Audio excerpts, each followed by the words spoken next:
बदलापुरातील आंदोलनाला हिंसक वळण, पोलिसांकडून आंदोलकांवर लाठीचार्ज, संतप्त आंदोलकांकडून पोलिसांवर दगडफेक।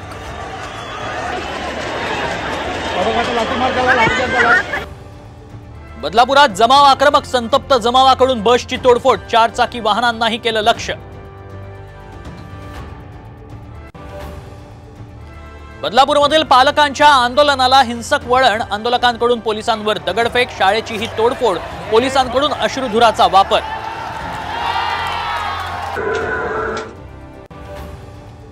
बदलापुरातील चिमुरड्यांवरील अत्याचार प्रकरणी एसआयटी चौकशीचे फडणवीसांचे आदेश, पोलीस महानिरीक्षक आरती सिंहांच्या नेतृत्वातील एसआयटी करणार चौकशी, खटला फास्ट ट्रॅक कोर्टात चालणार।